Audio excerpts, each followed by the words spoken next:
Objective 50 करते हैं, advance level objective 50।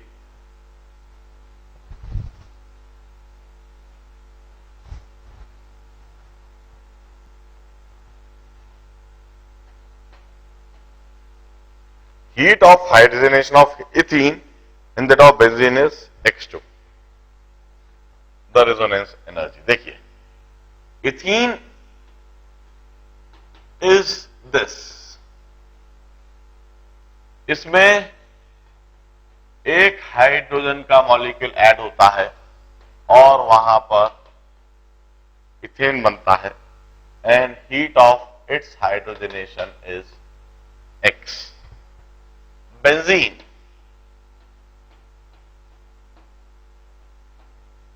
Benzene में 3 हाइड्रोजन के मॉलिक्यूल्स ऐड होते हैं और वहां साइक्लोहेक्सेन बनता है, and its heat of hydrogenation is x2, resonance energy of benzene। अब देखिए क्या होगा। हम कहते हैं बेंजीन का जब हाइड्रोजनेशन हो रहा है तो बेंजीन में ये जो बॉन्ड है रेजोनेंस की वजह से बना हुआ है।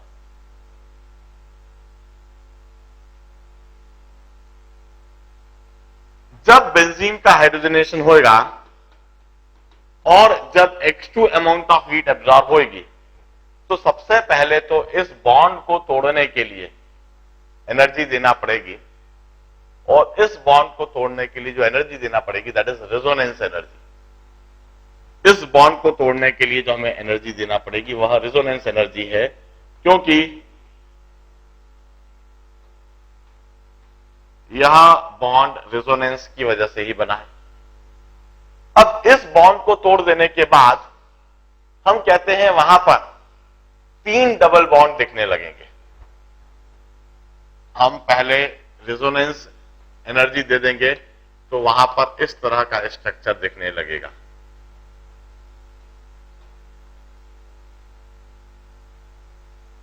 अब हम 3 डबल बॉन्ड में 3 हाइड्रोजन के मॉलिक्यूल्स जब ऐड करेंगे तो यह साइक्लोहेक्सेन बनेगा, और इन 3 डबल बॉन्ड में जब 3 हाइड्रोजन ऐड करेंगे तो वहां पर एनर्जी चेंज बिल्कुल वही होगी जैसे कि इथिलीन में हाइड्रोजन को चेंज करने पर होगी।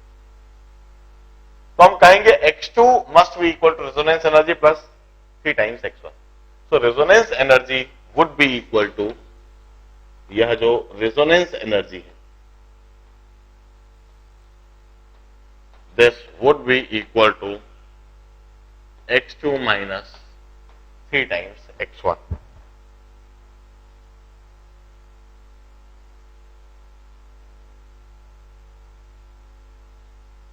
अब इसका मॉड लेना है तो 3x1 माइनस x2 लिख देंगे।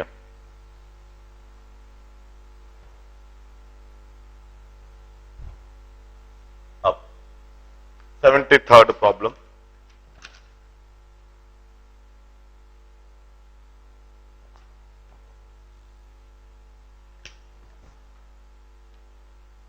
the process of spontaneous absorption of gas on a solid surface is exothermic because, हम कहते हैं एक सॉलिड सरफेस के ऊपर गैस एब्जॉर्ब हो जाती है, उसके सरफेस पर डिपॉजिट हो जाती है।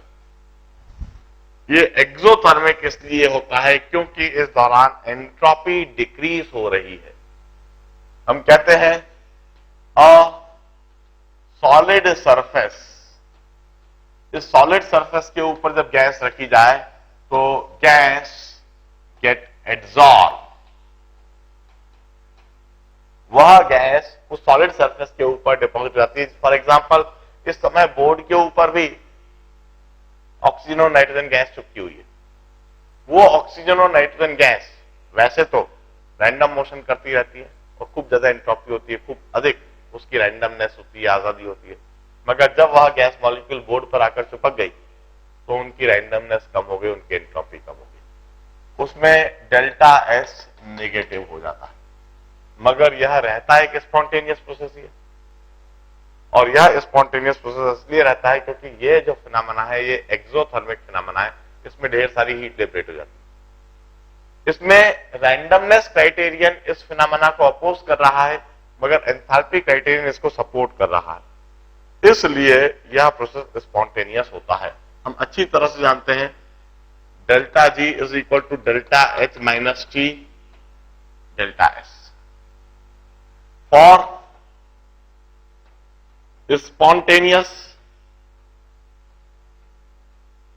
process, delta G must be negative or delta G must be less than 0. तो डेल्टा G की जगह लिख दूं मैं delta H minus T delta S. अब उन्होंने कहा है डेल्टा H नेगेटिव होता है, डेल्टा H नेगेटिव, तो delta H must be less than T delta S. If delta H is negative, then delta S को भी नेगेटिव होना ही पड़ेगा, और डेल्टा S नेगेटिव होता है इसलिए डेल्टा H लार्ज नेगेटिव। ये डेल्टा G की वैल्यू नेगेटिव होना चाहिए, और डेल्टा एस नेगेटिव है तो ये पॉजिटिव हो गया, तो डेल्टा एच को लार्ज नेगेटिव वैल्यू होना चाहिए। If delta S is negative, तो इधर डेल्टा एस नेगेटिव रखेंगे तो ये टोटल टर्म पॉजिटिव हो जाएगी। अब डेल्टा जी स्पॉन्टेनियस प्रोसेस के लिए नेगेटिव आना चाहिए, तो इस वजह से delta H would be large negative value, बहुत ज्यादा एक्सोथर्मिक होगा। बहुत ज्यादा एक्सोथर्मिक हो जाने से, ढेर सारी हीट के लिबरेट हो जाने से, भले ही यहां रैंडमनेस कम हो रही है, भले ही एंट्रोपी कम हो रही है, मगर फिर भी एंथैल्पी क्राइटेरियन का सपोर्ट काफी ज्यादा है, इस वजह से यह प्रोसेस स्पॉन्टेनियस हो जाएगा। The answer is entropy decreases, B entropy डिक्रीसेस।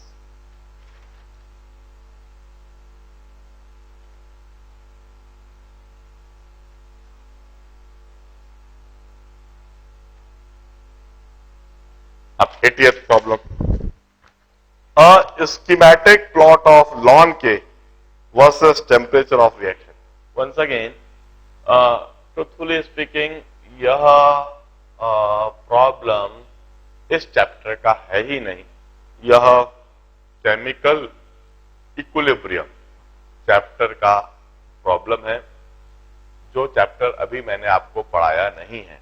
In fact chemical equilibrium में भी इसको हम बहुत ज्यादा डिटेल में नहीं पढ़ते। 12th स्टैंडर्ड में जब हम केमिकल काइनेटिक्स पढ़ते हैं वहां पर हम बड़ा डिटेल में पढ़ते हैं। अभी मैं सिर्फ इसका एक छोटा सा लॉजिक, एक इक्वेशन बता देता हूं।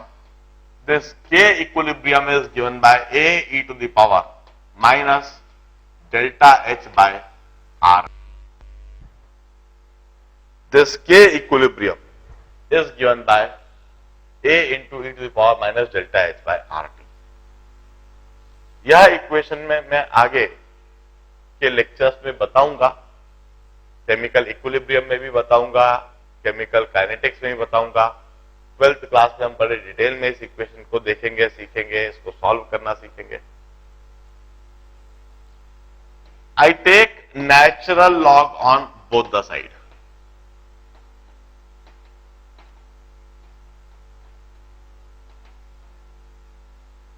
I take natural log on both the sides. So ln of K equilibrium is ln of product of two quantities. Ln A into B is ln A plus ln B. मैंने log का यह property लगा दी, natural log लिख रहा हूं, natural log, ln means natural log, that is log to the base e.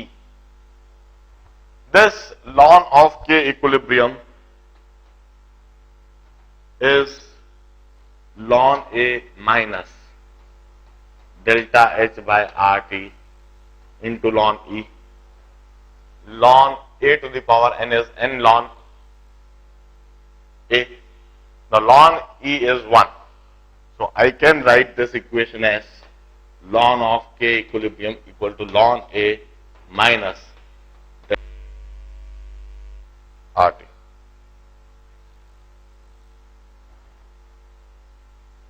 इस तरह से इस इक्वेशन को लिखने के बाद फिर हम कहते हैं if I plot for ln of K equilibrium versus reciprocal of temperature, जैसा कि ग्राफ दिया हुआ है,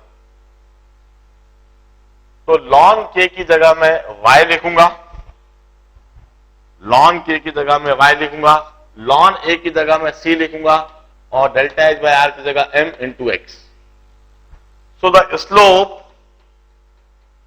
विच is m is minus of delta H by R.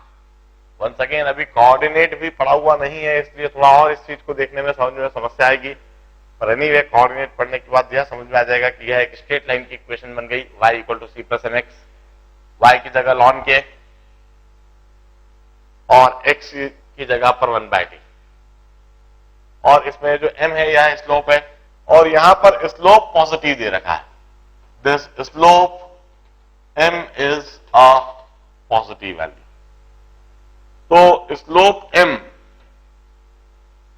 यह एक पॉजिटिव वैल्यू हो गया, इसका मतलब डेल्टा एच की नेगेटिव वैल्यू होनी चाहिए और यह एक एक्सोथर्मिक फिनोमेना होना चाहिए।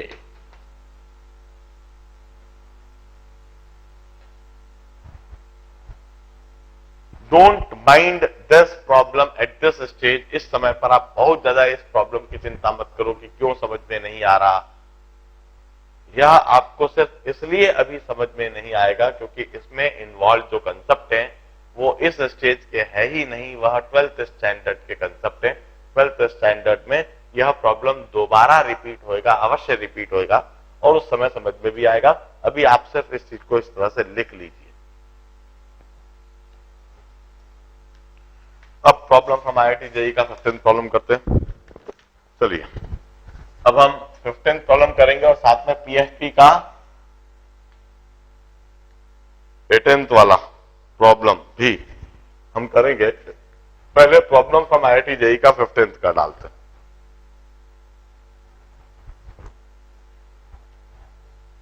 अब ऑल्दो 15th प्रॉब्लम के लिए भी अभी मैंने थ्योरी बताई नहीं है क्योंकि यह भी केमिकल इक्विलिब्रियम से रिलेटेड कंसेप्ट ही है और केमिकल इक्विलिब्रियम पढ़ाते समय हम डेफिनेटली इस चीज की का डिस्कशन करेंगे। सॉल्यूशन पर मैं भी जरूर बताऊंगा। हाँ,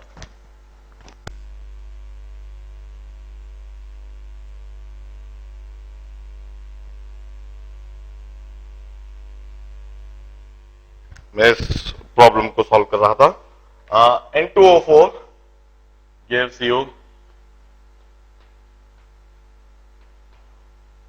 twice NO2 gas.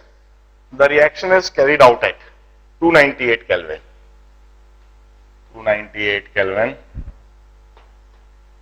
20 bar of pressure and 5 moles each of this gas are taken initially. Delta G of N2O4, delta G naught दे रखा है। Delta G naught of N2O4 is 100 kilojoules per mole and this is 50 kilojoules per mole. Find delta G of this reaction under this condition. The reaction proceed at initial pressure of 20 bar. Find direction in which reaction proceed to achieve equilibrium. देखिए, once again let me see, do not mind कि ये problem आपसे नहीं बना क्योंकि यह problem in fact 11th level पर तो एकदम से किसी से बन ही नहीं सकता है। यह प्रॉब्लम जनरली पूरी 11th क्लास जब बीत जाती है, 12th क्लास में जब आ जाते हैं तब इसका लॉजिक और इसका सॉल्यूशन समझ में आता है। मोर ओवर अभी हमने सिर्फ थर्मोकेमिस्ट्री पढ़ा है। थर्मोकेमिस्ट्री है, केमिकल इक्विलिब्रियम तो ही पढ़ा ही नहीं है, जो कि केमिस्ट्री, फिजिकल केमिस्ट्री का अगला चैप्टर है। तो हमने इधर सिर्फ एक डेल्टा जी गिब्स एनर्जी का कंसेप्ट पढ़ा है और हमने कहा है delta G is delta H minus T delta S, और साथ में यह पढ़ा है delta G is minus T delta S total. अब this is change in Gibbs energy at any random condition. हम कहते हैं delta G nought is change in Gibbs energy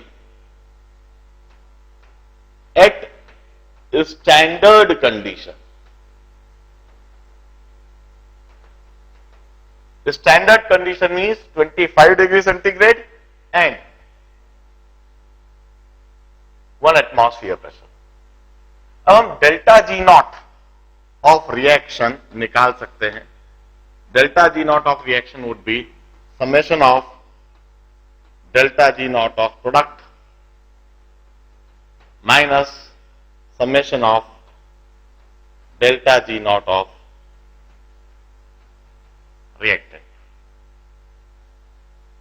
तो delta G nought of reaction हम इस तरह से लिख देंगे, delta G nought of product is 2 into 50 minus delta G of reactant is 100. It's 0. Delta G naught is 0. Now this delta G naught and delta G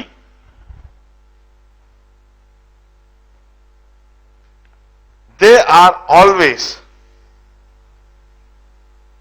this is delta G of reaction under given condition, जो पहला part पूछा हुआ है। अब दूसरे part, ये तो पूरी तरह से केमिकल इक्विलिब्रियम का ही है, जिसमें हम कहते हैं delta G at any random condition and delta G naught at standard condition is given by delta G equal to delta plus R T ln of NO2 square upon N2O4। मैं बार बार कह रहा हूं, अभी सिर्फ लिख लो, समझने की कोशिश मत करो, नहीं समझ में आएगा एकदम से, क्योंकि पढ़ाया ही नहीं है, इस चैप्टर की थ्योरी पोर्शन है ही नहीं है। सिर्फ हम इधर लिखेंगे delta G is equal to delta G naught की जगह 0 प्लस नेचुरल लॉग कॉम 2.303, आर की जगह पर 8.31, टेम्परेचर की जगह पर 298 और लॉग ऑफ NO2 इस दे रखा है उनने 20 स्क्वायर, N2O4 भी 20।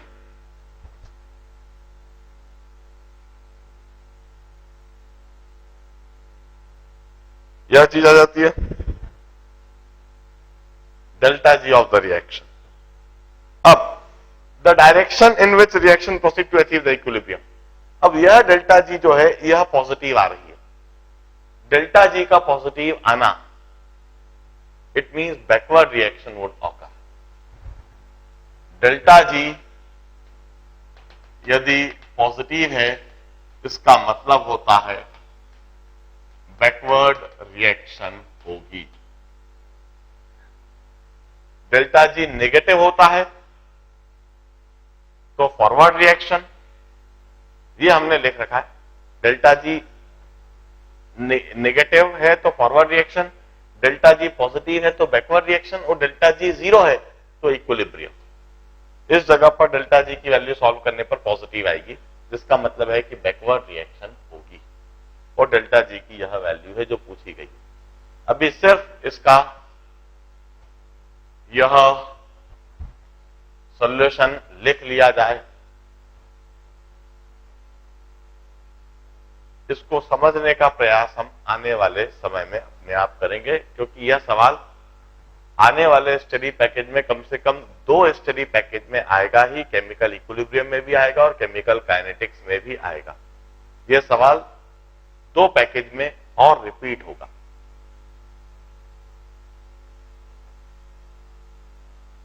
अब हम लास्ट प्रॉब्लम आज के सेशन का करेंगे, PFP 18।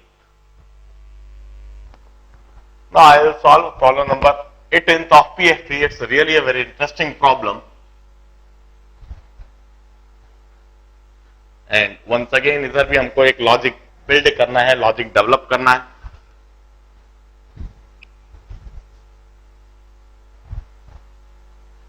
इधर आयोनाइजेशन एनर्जी पर इन्वॉल्व यह प्रॉब्लम है.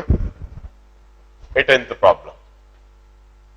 1 gram magnesium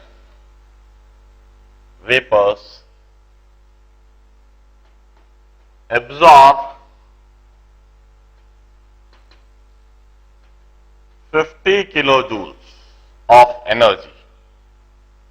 Find the composition of final mixture. और उन्हें दे रखा है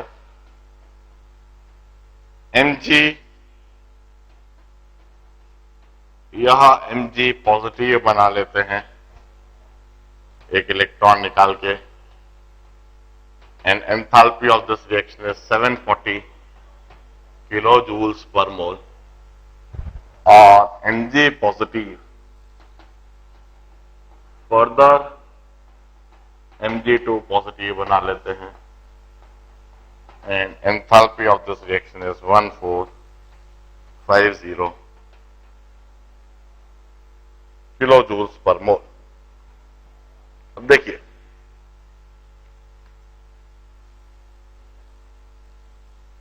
एक ग्राम मैग्नीशियम हमने लिया है. इसमें जब हम हीट डालेंगे तो होगा क्या कि यहां पर या तो Mg पॉजिटिव बन जाएगा या फिर Mg2 पॉजिटिव बन जाएगा. तो मैग्नीशियम पॉजिटिव आयन या Mg2 पॉजिटिव आयन और हीट एब्जॉर्ब होकर इसका ionisation. Now this is called first ionisation energy and this called second ionisation energy. अब Mg यदि Mg पॉजिटिव में कन्वर्ट होता है तो इतनी हीट एब्जॉर्ब होगी. और Mg यदि Mg2 पॉजिटिव में कन्वर्ट होता है तो उसकी हीट डिटरमाइन करने के लिए हम इन दोनों रिएक्शन को ऐड कर देते हैं. Mg giving you Mg2 positive plus electron. और इस रिएक्शन के दौरान जो हीट एब्जॉर्ब होगी that is the sum of the two means 2190 kilojoules per mole. अब मान लीजिए मैग्नीशियम के x मोल बन जाते हैं और Mg2 पॉजिटिव के y मोल बन जाते हैं. मान लीजिए मैग्नीशियम के x मोल और Mg2 पॉजिटिव के y मोल बन जाते हैं. तो हम कहते हैं x mole magnesium plus y mole of Mg2 positive. x moles of magnesium plus y moles of Mg2 positive ये होना चाहिए 1/24 क्योंकि हमारे पास 1/24 मोल्स ऑफ मैग्नीशियम ही है. तो एक इक्वेशन तो हमारी यह बन जाती है. अब जरा सोचिए 1 मोल Mg पॉजिटिव तब मिलता है जब हमें 740 किलोजूल हीट एब्जॉर्ब हो जाती है. 740 किलोजूल्स के हीट के एब्जॉर्ब हो जाने से 1 मोल मैग्नीशियम मिलता है. x मोल मैग्नीशियम मिलने के लिए जो हीट एब्जॉर्ब होगी that would be 740 into x. 1 mole Mg2 positive तब मिलता है जब 2190 किलोजूल हीट एब्जॉर्ब होती है. मगर हमें y मोल्स Mg2 पॉजिटिव मिला है. y मोल Mg2 पॉजिटिव जब मिलेगा तो heat absorb would be 2190 into y. This is the total heat absorb.